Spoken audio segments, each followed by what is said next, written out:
सबसे पहले हमारा केमिस्ट्री का चैप्टर फर्स्ट है केमिकल रिएक्शंस एंड इक्वेशन।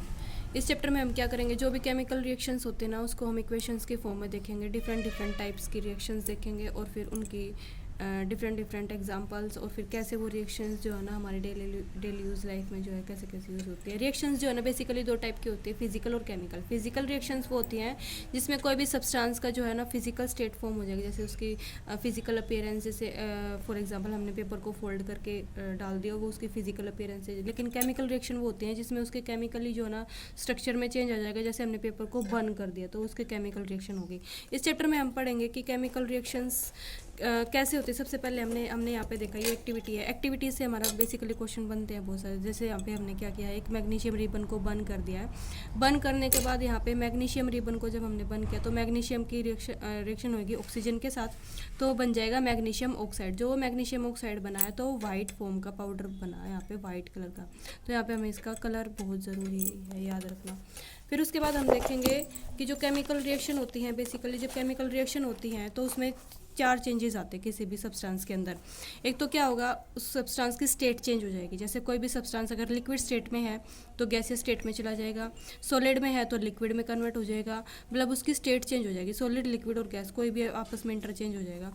दूसरा, कोई भी अगर रिएक्शन केमिकल रिएक्शन हो रही है तो कलर में चेंज आ जाएगा। किसी भी सब्सटेंस के कलर में चेंज आ जाता है तो केमिकल रिएक्शन हो जाएगी। फिर कोई भी जब केमिकल रिएक्शन होती है तो उसमें गैस रिलीज होती है, गैस इवॉल्व होती है, इवोल्यूशन ऑफ गैस होता है। फिर उसके बाद टेम्परेचर चेंज हो जाएगा। जैसे यहाँ पे हमारे पास दे रखा है कि फ्लास्क है, फ्लास्क के अंदर सल्फ्यूरिक एसिड के अंदर डाल दे जिंक ग्रैन्यूल्स। जब जिंक ग्रैन्यूल्स और सल्फ्यूरिक एसिड की रिएक्शन हुई, जैसे H2SO4 प्लस जिंक हमने डाल दिया तो यहाँ पे क्या हुआ, हमारे पास जिंक सल्फेट और हाइड्रोजन गैस रिलीज हुई है। तो यहाँ पे हाइड्रोजन गैस बबल्स के फॉर्म में रिलीज हुई तो इवोल्यूशन ऑफ गैस हो गया और यहाँ पे हीट भी फॉर्म में, टेम्परेचर में भी चेंज आया तो एक केमिकल रिएक्शन हो जाएगी। फिर उसके बाद जो भी केमिकल रिएक्वेशंस होती हैं उसको लिखने के कुछ रूल्स होते हैं। क्या होता है, कोई भी जब केमिकल रिएक्शन होती है तो उसमें कुछ रिएक्टेंट होते हैं, तो रिएक्टेंट को यूज़ करके एक प्रोडक्ट की फॉर्मेशन होती है। तो रिएक्टेंट को हम हमेशा लेफ्ट हैंड साइड लिखेंगे और जो हमारा प्रोडक्ट होगा उसे हम हमेशा राइट हैंड साइड रखेंगे। जो भी रिएक्टेंट होंगे उसके बीच में पॉजिटिव साइन आएगा और जो एरो है वो इंडिकेट कर रहा है कि हमारा प्रोडक्ट राइट हैंड साइड की तरफ है। तो रिएक्टेंट्स को हमेशा लेफ्ट हैंड साइड और प्रोडक्ट को हमेशा राइट हैंड साइड। और अगर रिएक्टेंट दो या दो से ज़्यादा है तो उनके बीच में पॉजिटिव का साइन आएगा और अगर हमारे प्रोडक्ट भी दो या दो से ज़्यादा तो उसके बीच में भी पॉजिटिव का साइन आएगा। तो ये कुछ रूल्स है किसी भी केमिकल इक्वेशंस को लिखने के लिए। फिर जो केमिकल इक्वेशन होती हैं, जैसे उसमें क्या होगा, जैसे अगर कोई भी सब्सटेंस गैसियस फॉर्म में तो हम ब्रैकेट में गैस जी लिख देते हैं। जैसे यहाँ पे ऑक्सीजन है तो गैस फॉर्म में तो ब्रैकेट में जी लिख दिया। कोई भी जैसे सॉलिड है तो एस लिख देते हैं और लिक्विड है तो एक्वस की फॉर्म में लिख देते हैं। तो कोई भी जैसे मैग्नीशियम ऑक्सीजन और मैग्नीशियम ऑक्साइड बन गया हमारे पास, तो यहाँ पे मैग्नीशियम का फॉर्मूला लिख दिया Mg और ऑक्सीजन का O2, फिर हमें मैग्नीशियम ऑक्साइड मिल गया। तो किसी भी इक्वेशन को लिखने के लिए ये हमारे रिएक्टेंट हो गए और ये हमारे प्रोडक्ट हो गए। फिर उसके बाद आता है बैलेंसिंग केमिकल इक्वेशन। बैलेंसिंग में बेसिकली हमारे मेन मोटो ये होता है कि जितने भी उसके अंदर जितने भी एलिमेंट्स है वो नंबर ऑफ एलिमेंट्स हमारे लेफ्ट हैंड साइड और राइट हैंड साइड दोनों में जो है ना नंबर ऑफ एलिमेंट्स हमारे सेम होने चाहिए। जितने इस तरफ होंगे उतने ही उस तरफ होंगे। तो सबसे पहले क्या है, हमें बेसिकली क्या लिखना है, जैसे हमारे पास है जिंक और sulphuric acid is equals to zinc, sulphate और हाइड्रोजन। तो हमें लिखना है जैसे एलिमेंट इसमें कौन कौन से हैं, जिंक, हाइड्रोजन, सल्फर और ऑक्सीजन। हमने लिख लिया जिंक, हाइड्रोजन, ऑक्सीजन और सल्फर। फिर हमारे पास लेफ्ट हैंड साइड में जिंक हमारे पास 1 है, हाइड्रोजन हमारे पास 2 है, सल्फर हमारे पास 1 है और ऑक्सीजन हमारे पास 4 है। लेफ्ट हैंड साइड में 1, 2, 1 और 4 है। तो जितने हाईएस्ट वाला जो है ना तो उसको हम सबसे पहले बैलेंस करेंगे। जैसे हमारे पास ये इक्वल है, ये भी इक्वल है। फिर हमारे पास इसमें तो ऑलरेडी सारे ही इक्वल है तो हमारी एक बैलेंस्ड केमिकल इक्वेशन है। तो जैसे नेक्स्ट देखिए हमने आयरन, वाटर और आयरन ऑक्साइड, फेरिक ऑक्साइड और हाइड्रोजन। फिर हम इसके देखेंगे लेफ्ट हैंड साइड और राइट हैंड साइड में नंबर ऑफ एलिमेंट्स। सबसे पहले जैसे हमने देखा इसमें 3 एलिमेंट है, आयरन, हाइड्रोजन और ऑक्सीजन।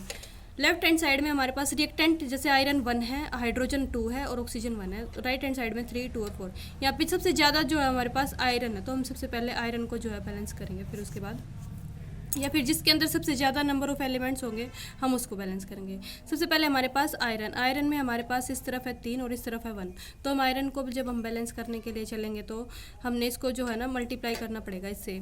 जैसे इस तरफ हमारे पास 1 और इस तरफ 3, तो हम यहाँ पे इसको आयरन को 3 से मल्टीप्लाई करेंगे और फिर उसके बाद हमारा जो है आयरन यहाँ पे बैलेंस हो जाएगा। फिर हम ऑक्सीजन को देखेंगे, फिर ऑक्सीजन का नंबर आएगा, ऑक्सीजन यहाँ पे 4 है तो हम यहाँ पे 4 कर देंगे। जैसे हमने यहाँ पे 4 H2O को मल्टीप्लाई कर दिया। फिर उसके बाद हम देखेंगे हाइड्रोजन अब यहाँ पे 4 2 जा, जैसे हमारे पास ये 2 और 4 है तो 4 2 जा 8 हो गए और यहाँ पे 2 हो गए, तो यहाँ पे हम 4 लगा देंगे। तो हमारे पास लास्ट में जो हमारे पास जो केमिकल इक्वेशन बनेगी तो हमें जो है ना लास्ट में चेक करना है। जैसे 3 आयरन है, 4 H2O है और Fe3O, तो हमें लास्ट में चेक करना है कि सारे के सारे number of elements right hand side is equals to left hand side सारे के सारे इक्वल है या नहीं। ये बहुत ही इजी सा टॉपिक था इस चैप्टर का, जिसमें कि बैलेंसिंग करनी थी केमिकल इक्वेशंस की। इसमें 2 नंबर का क्वेश्चन बनता है, इजी वाला सेक्शन था ये। फिर उसके बाद हमारे पास एक ये वाली इक्वेशन है, ये इम्पोर्टेंट इक्वेशन है। इसमें हमें एल्यूमिनियम सल्फेट का फॉर्मूला याद होना चाहिए, ठीक है ना। फिर उसके बाद आते हैं टाइप्स ऑफ केमिकल इक्वेशन। जो केमिकल इक्वेशन इस चैप्टर में हमारे पास है, हमारे पास एक कॉम्बिनेशन रिएक्शन है, डिस्प्लेसमेंट कॉम्बिनेशन रिएक्शन है, फिर सब्स्टिट्यूशन रिएक्शन है। ये कुछ रिएक्शंस है, टाइप्स ऑफ रिएक्शन। इसके हमें एक डेफिनेशन और इसके जो है ना हमें, जैसे हमारे पास total number of reactions, types of reaction.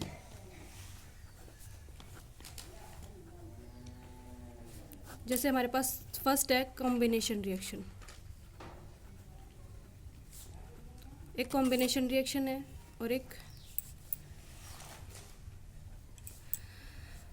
Combination reaction. अगर हम देखें कोई भी हमारे पास अगर दो या दो से ज़्यादा कोई भी हमारे पास रिएक्टेंट होंगे और वो एक दूसरे के साथ कंबाइन हो जाएंगे और फिर हमारे पास एक सिंगल प्रोडक्ट जो है फॉर्म हो जाएगा, तो ये हो जाएगी हमारी कॉम्बिनेशन रिएक्शन। तो कॉम्बिनेशन रिएक्शन में हमें सबसे पहले क्या करना है, इसका फॉर्मूला, इसकी एक एग्जाम्पल याद होना चाहिए। जैसे हमारे पास दे दिया CaO प्लस H2O, तो quick lime CaO plus H2O gives slaked lime. तो इस चैप्टर में हमारे पास 3 है, एक तो क्विक लाइम है, स्लेक्ड लाइम है, ठीक है, और एक हमारे पास लाइम वाटर है। तो हमें तीनों का फॉर्मूला, जैसे क्विक लाइम है CaO कैल्शियम ऑक्साइड और स्लेक्ड लाइम है CaOH2। तो जब हमने क्विक लाइम के अंदर वाटर ऐड किया तो हमारे पास स्लेक्ड लाइम आ गया। तो जो ये स्लेक्ड लाइम है, इस रिएक्शन के अंदर 2 रिएक्टेंट यूज़ करें और एक सिंगल प्रोडक्ट फॉर्म हुआ, तो 2 रिएक्टेंट कंबाइन होकर एक सिंगल प्रोडक्ट की फॉर्मेशन हुई है, तो ये रिएक्शन हो जाएगी हमारी कॉम्बिनेशन रिएक्शन। तो यहाँ पे जो स्लेक्ड लाइम जो फॉर्म हुआ है, एक सॉल्यूशन है स्लेक्ड लाइम जो इसमें हमारे पास यूज़ हुआ है स्लेक्ड लाइम का।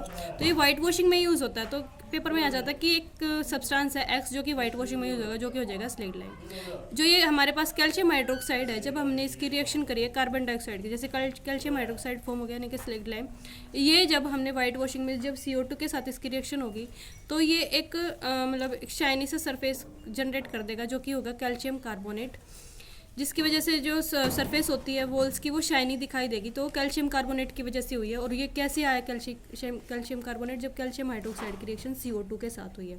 तो पेपर में दे देंगे एक सब्सटेंस है X जो कि वाइट वॉशिंग में यूज होता है, जो कि है हमारे पास स्लेक्ड लाइम। फिर दूसरा है किसके साथ रिएक्शन होगी और क्या बनाएगा, CO2 के साथ रिएक्शन होगी, कैल्शियम कार्बोनेट बनाएगा। तो एक एग्जाम्पल हो गया हमारे पास कॉम्बिनेशन रिएक्शन का। दूसरा एग्जांपल आता है हमारे पास, जब हम मीथेन को बर्न करते हैं ऑक्सीजन के प्रेजेंस में तो CO2 गैस रिलीज होगी। तो यहाँ पे CH4 plus oxygen give CO2 plus H2O। और एक हमारे पास इसी में ही एक टाइप आ जाती है एक्सोथर्मिक रिएक्शन। एक्सोथर्मिक रिएक्शन वो होती है, एक्सो मतलब कि रिलीज होना और थर्मिक मतलब कि हीट। जब वो रिएक्शन जिसके अंदर हीट रिलीज होती है तो वो एक्सोथर्मिक रिएक्शन होती है।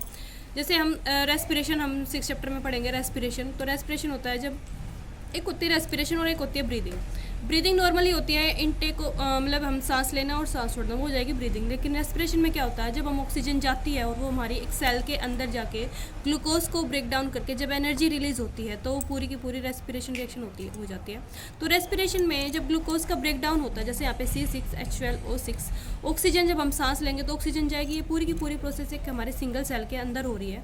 तो यहाँ पे C6H12O6 ऑक्सीजन के साथ कंबाइन हो रहा है, 6CO2 मतलब कार्बन डाइऑक्साइड रिलीज हो रही है और एनर्जी भी रिलीज हो रही है। तो ये वाली रिएक्शन, इसमें एनर्जी रिलीज हो रही है, तो ये एक टाइप की एक्सोथर्मिक रिएक्शन है। तो ये ऐसे आ जाता है कि रेस्पिरेशन एक्सोथर्मिक है, एंडोथर्मिक, और एक्सोथर्मिक है तो एक्सप्लेन करो उसे। तो जो ये रेस्पिरेशन रिएक्शन है वो एक एक्सोथर्मिक रिएक्शन है। ऐसे ही जो वेजिटेबल मैटर होता है वो उसकी भी ब्रेक डाउन जब होती है तो वो भी एक एक्सोथर्मिक रिएक्शन होती है। तो यहाँ पे एक्सोथर्मिक रिएक्शन है इस वाले में, और एक हमारे पास हो गई है कॉम्बिनेशन रिएक्शन। फिर हमारा नेक्स्ट पार्ट आता है decomposition reaction. Decomposition reaction totally opposite होता है हमारा कॉम्बिनेशन रिएक्शन का।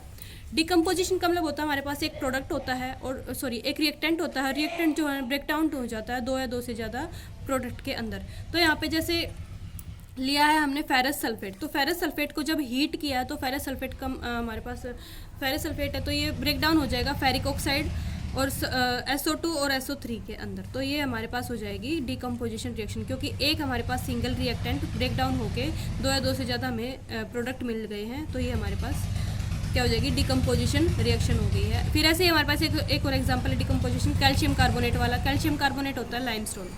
मैंने कहा इस चैप्टर में हमारे पास एक तो है CaO quick lime, slaked lime और लाइमस्टोन CaCO3। जब कैल्शियम कार्बोनेट को हम हीट करेंगे तो हमें क्विक लाइम और CO2 गैस रिलीज हो जाएगी। दूसरा एग्जांपल है हमारे पास डिकम्पोजिशन रिएक्शन का। तो दो रिएक्शन हो गई हमारे पास, कॉम्बिनेशन रिएक्शन, डिकम्पोजिशन रिएक्शन। फिर उसके बाद डिकम्पोजिशन रिएक्शन में ही हमारे पास एक एग्जाम्पल होता है लेड नाइट्रेट का। जब लेड नाइट्रेट को हम हीट करेंगे तो लेड नाइट्रेट को हमने हीट किया PbNO32, ये हमारे पास लेड नाइट्रेट का फॉर्मूला है। जब लेड नाइट्रेट को हम हीट करेंगे तो लेड ऑक्साइड और NO2 नाइट्रोजन डाइऑक्साइड और प्लस ऑक्सीजन। तो इस वाले रिएक्शन में ब्राउन कलर की फ्यूम्स निकलेंगी। तो ये पूछा जाता है तो ब्राउन कलर की फ्यूम्स किसकी होती हैं? वो होती है नाइट्रोजन डाइऑक्साइड की। तो ये किस टाइप की रिएक्शन है? ये हमारे पास है डिकम्पोजिशन रिएक्शन। और ये हमने किसको हीट किया है? लेड नाइट्रेट को हीट किया है, तो नाइट्रोजन डाइऑक्साइड गैस निकलती है जो कि ब्राउन कलर की फ्यूम्स थी। फिर ऐसे ही डिकम्पोजिशन रिएक्शन में एक आता है हमारे पास सिल्वर क्लोराइड वाला एग्जाम्पल। तो सिल्वर क्लोराइड में क्या है, जब हमने सिल्वर क्लोराइड को सनलाइट में रखा तो सिल्वर क्लोराइड पहले जो सिल्वर क्लोराइड पहले वाइट कलर का था, फिर जैसे ही सनलाइट इसके ऊपर आई तो ये जो वाइट कलर का जो सिल्वर क्लोराइड है वो ग्रे कलर में कन्वर्ट हो गया। तो यहाँ पे क्या हो गया, सिल्वर क्लोराइड ब्रेक डाउन हो गया सिल्वर और क्लोरीन के अंदर। तो यहाँ पे ये हो जाएगी हमारी फोटोकेमिकल रिएक्शन एक टाइप की। तो ये जो फोटोकेमिकल डिकम्पोजिशन रिएक्शन, तो पेपर में आ सकता है डिफाइन फोटोकेमिकल डिकम्पोजिशन रिएक्शन। तो फोटोकेमिकल डिकम्पोजिशन रिएक्शन वो होती है जिसके अंदर एक सब्सटेंस लाइट की प्रेजेंस में ब्रेक डाउन होता है दो से ज़्यादा एलिमेंट्स के अंदर। तो यहाँ पे सिल्वर क्लोराइड सनलाइट के प्रेजेंस में सिल्वर और क्लोरीन के अंदर कन्वर्ट हो गया। तो यहाँ पे इसका पहले कलर वाइट था और फिर ये ग्रे कलर में कन्वर्ट हो गया। तो ये एक रिएक्शन है हमारे पास। तो इसमें कलर पक्का याद रखना, ग्रे और यहाँ पे ब्राउन कलर। फिर ऐसे ही एक एग्जाम्पल है हमारे पास सिल्वर ब्रोमाइड। जो सिल्वर ब्रोमाइड वाला है, इसमें जब सनलाइट की प्रेजेंस में सिल्वर ब्रोमाइड को हमने रखा तो सिल्वर और ब्रोमीन में कन्वर्ट हो गया। तो ये वाली reaction black and white photography में यूज़ होती है। तो silver bromide black and white photography में यूज़ होगा। तो ये की रिएक्शन लर्न कर याद रखनी और एक ये, तो वो एक टाइप की रिएक्शन होती है जिसमें डिकम्पोजिशन होगी और उसमें जो है ना एनर्जी यूज़ होती है, हीट या लाइट या फिर इलेक्ट्रिसिटी की फॉर्म में। जैसे यहाँ पे सनलाइट जो है यूज़ हुई है तो यहाँ पे हीट एनर्जी गई है, रिएक्शन के अंदर गई है, रिलीज नहीं हुई है। तो वो रिएक्शन जिसके अंदर हीट एनर्जी को यूज़ किया गया है, रिक्वायर हुई है एनर्जी रिएक्शन के अंदर, तो उस रिएक्शन को बोलते हैं एंडोथर्मिक रिएक्शन।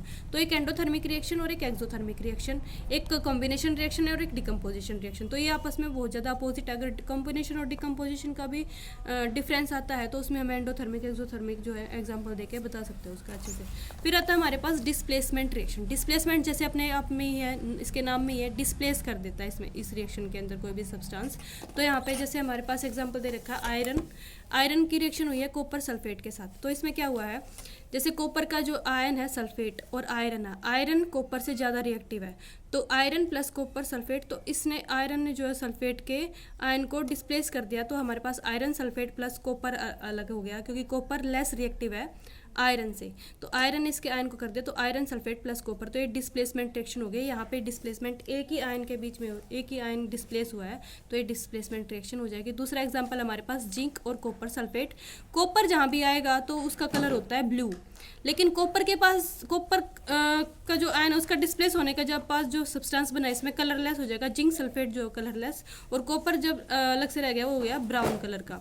तो इसमें कलर पक्का याद रखना, जो कॉपर सल्फेट है वो पहले ब्लू कलर का था और लास्ट में वो ब्राउन कलर का कन्वर्ट हो गया। तो दो एग्जाम्पल याद रखने हैं, iron copper sulphate gives iron sulphate plus copper, क्योंकि डिस्प्लेस हो गया आयन। और ऐसे यहाँ पे जिंक प्लस कॉपर सल्फेट, तो जिंक ज़्यादा रिएक्टिव है कॉपर से, इस वजह से सल्फेट यहाँ पे आ जाएगा, तो जिंक सल्फेट बन गया और कॉपर अलग से रह गया। फिर उसके बाद आती है हमारी डबल डिस्प्लेसमेंट रिएक्शन। ये भी मोस्ट इंपॉर्टेंट पार्ट है। यहाँ पे हमारे पास दो डेफिनेशन आएगी, एक तो डबल डिस्प्लेसमेंट और एक साथ के साथ यहाँ पे आता है प्रेसिपिटेशन रिएक्शन। सबसे पहले अगर हम देखें कि sodium sulphate Na2SO4 plus barium chloride, जब इसकी रिएक्शन हुई तो सोडियम सल्फेट का जो आयन है और बैरियम क्लोराइड, तो क्लोरीन तो जो है सोडियम के साथ आ जाएगा और वो बना लेगा NaCl सोडियम क्लोराइड, और जो बैरियम के साथ जो सोडियम के साथ जो सल्फेट है वो बैरियम के पास चला जाएगा बैरियम सल्फेट। तो यहाँ पे क्या हुआ है, जो भी हमारे पास कंपाउंड है उन दोनों ने एक दूसरे के जो आयन्स है उसको डिस्प्लेस कर दिया, तो यहाँ पे डिस्प्लेसमेंट दो बार हुई है, तो इस वजह से ये होगी डबल डिस्प्लेसमेंट रिएक्शन। तो ये रिएक्शन यहाँ पे जो बैरियम सल्फेट है ये हमारे पास बना है प्रेसिपिटेट, और वो भी वाइट कलर का, ठीक है, वाइट कलर का प्रेसिपिटेट बना है। तो ये इस रिएक्शन को बोल देंगे प्रेसिपिटेशन रिएक्शन। और प्रेसिपिटेट क्या होता है, प्रेसिपिटेट एक इनसोल्युबल सब्सटेंस होता है जो कि डिसोल्व नहीं हो पाता अच्छे से, तो वो रिएक्शन जिसके अंदर कोई भी प्रेसिपिटेट फॉर्म होता है उसे बोलते हैं प्रेसिपिटेशन रिएक्शन। और यहाँ पे डबल डिस्प्लेसमेंट भी हो तो ये रिएक्शन बहुत ही ज़्यादा इंपॉर्टेंट बन जाएगी, मोस्ट इंपॉर्टेंट हो जाएगी।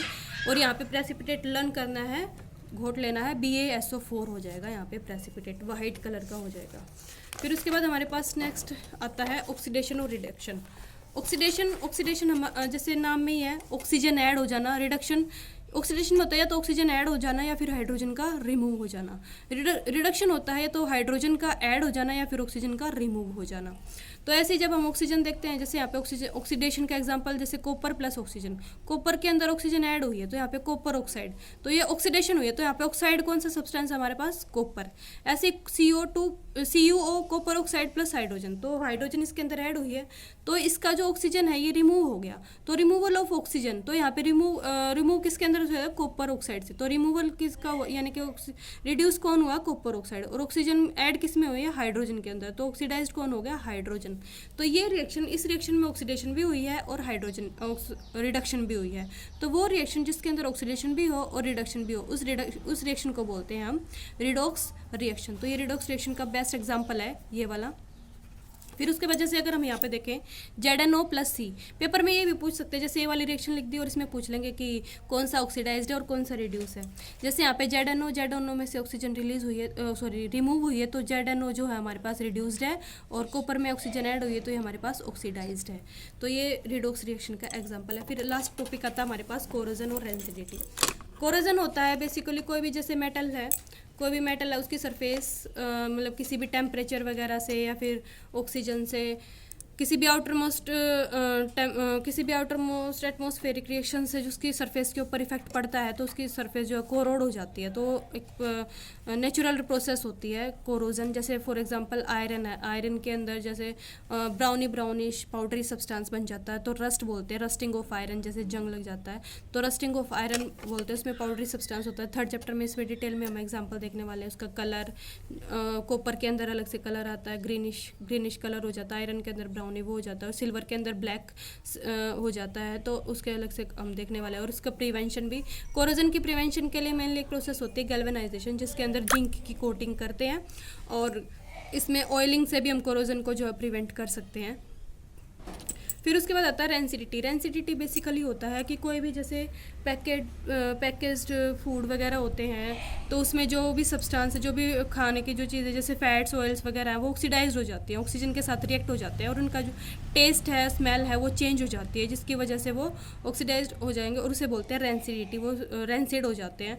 तो रेंसिडिटी से प्रिवेंट करने के लिए हम उसमें एंटीऑक्सीडेंट्स ऐड करते हैं, जो कि बेसिकली नाइट्रोजन होते हैं, नाइट्रोजन ऐड करते हैं, उसके अंदर एंटीऑक्सीडेंट ऐड कर देंगे, जिसकी वजह से उसमें ऑक्सीडेशन नहीं होगी और उसका जो भी टेस्ट वगैरह जो है वो चेंज नहीं होगा।